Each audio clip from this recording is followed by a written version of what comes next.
Alright, so I thought I'd do a quick video post Belgian Grand Prix. It was a very exciting race to say the least. Spa's weather was unpredictable like we thought it would be. Um, and it led to a very interesting race. There was an incident on the first lap. It actually wasn't in the first corner, but rather the last corner, the bus stop chicane right before the pit entrance. The drivers had been cautioned against um, running wide at La Source, the first corner, and they were all pretty good about that, considering there were 24 cars trying to get down there at once. Um, so that went fine. The real problem came in the last corner. It was wet um, and or damp. Let's say damp. All of the cars ran wide into the bus stop chicane. Unfortunately, Rubens Barrichello for Williams was carrying quite a bit of speed. Fernando Alonso in the Ferrari had managed to slow his car down, and Rubens didn't. And just slammed right into the side of him, tore off Rubens' front left wheel and tire, um, spun Alonso around. Alonso ended up not really having that much damage, and it was a pretty incredible impact. I think it just happened to land right on the side of the car. I think the tub absorbed most of the impact, so Alonso was able to pit and then just kind of go on. He ended up spinning out around lap 35, I think. Just dropped it onto the wet line a little bit and spun that bad boy around, and he ended up hitting the tire barrier, snapped part of his front suspension, so he was out at that point. His car actually ended up blocking a good bit of the racing line, so they had to safety car while they got it out of the way. But also an incident with Vettel and Button. Basically, I think it was also a bus stop chicane. Vettel was on the inside, kind of the inside side of Button, and basically did a really quick swerve. Like he was going to dart from the inside to the outside and go around Jensen. Ended up spinning his car. He lost control while he was on the left-hand side of Button. Spun his car, the nose like punctured Jensen's radiator that was in his side pod. There's like a huge puff of smoke. Sebastian ended up making it into the pit lane, getting a new nose cone, and going back out. Jensen's race was over. And then Vettel also had a similar incident with Sotil. Or was it Liuzzi? It was one of the Force India drivers. So basically, Martin Whitmarsh from McLaren had some pretty harsh words about Sebastian Vettel's driving style, and I concur that it was a silly mistake. It was a racing incident, but it didn't make any sense once he was on the inside of Button, or at least looking down that side, to make such a silly move so close. He was too close to Jensen that, if he lost control, he was going to take him out. So, silliness there from Vettel. He ended up finishing 15th. So, he did just as much damage to himself as he did to Jensen, at least in the championship.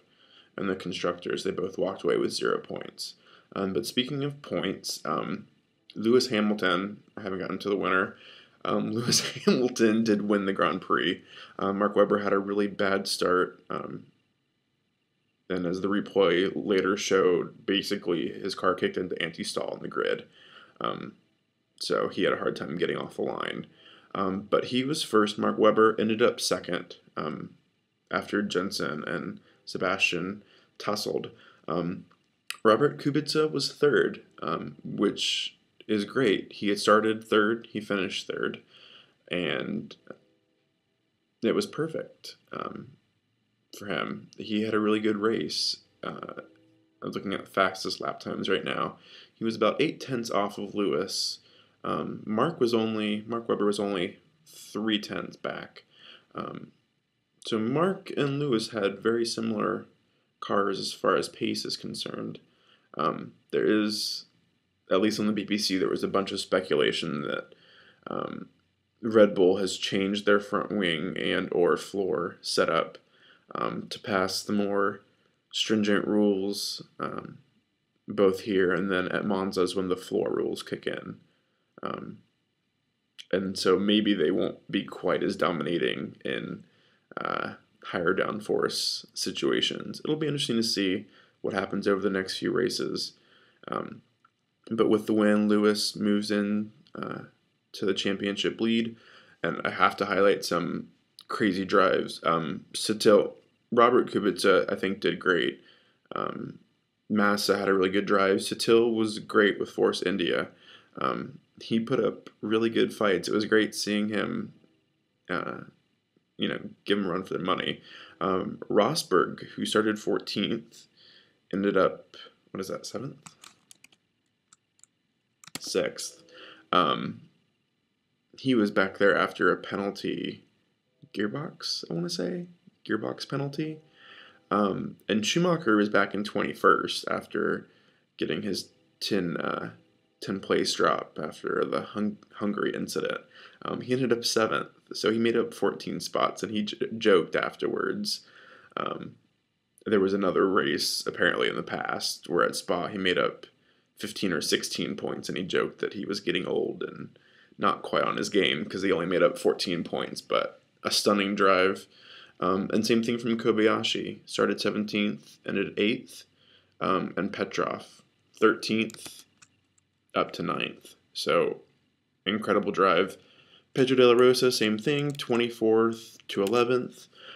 So the guys that really got penalized because of engine changes, crashing out during qualifying, most of them put in pretty brilliant drives, although it is notable that most of the field, even the fast teams, Ferrari, Mercedes, GP, they were all over a second slower as far as fastest laps are concerned. So the Mercedes engine and Lewis's McLaren really just powered on.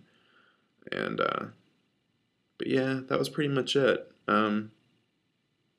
It was a very good race. There were 2 safety cars, I think, maybe 3. One of the safety cars was towards the end, with only a few laps left to go. It was Alonso's safety car with 7 laps to go. So it was very interesting. There's now going to be a little 2-week break, and like I said, we'll be at Monza in 2 weeks' time, and then come the flyaways, jetting all around the world. Let's see if I can pull up the schedule. 2010 Formula 1 Wiki. Because I know, I'm trying to think what we've got. The season ends in Abu Dhabi. There's Abu Dhabi, Korea. Let me not guess. Let me just pull this up. All right, so we've got Monza. Then 2 weeks after that is Singapore. 3 weeks after that, yeah, it looks like is Suzuka, the Japanese Grand Prix, and then Korea. Hopefully the circuit's going to be done in time. Saw some pictures. It looks like it's coming along, but for a race that's only a little bit less than 2 months out, you'd hope the circuit would be complete. Hopefully we'll have better luck in Austin and next year in India. And then the Brazilian Grand Prix in Sao Paulo, and then season finishes in Abu Dhabi. So Monza will favor this pretty much the same cars that were favored this weekend. The higher power cars that are less reliant on high downforce. And then the last few races really should suit Red Bull, at least the Red Bull car that we had the beginning half of the season. Like I said, if they've changed their car to meet the new regs, it's possible that Red Bull will have issues. And also reliability and engines are going to start to come into play. I'm trying to remember who took, was it De La Rosa who took an engine?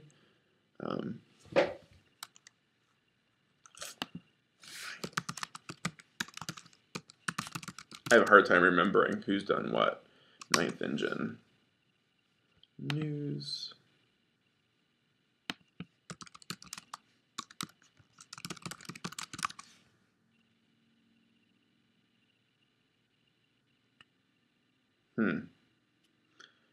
Yeah.